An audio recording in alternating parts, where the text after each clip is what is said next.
you stare out your window, hoping that you'll come up with some words to say.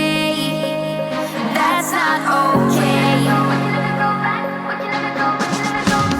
When you feel like you're fed up with heartbreak,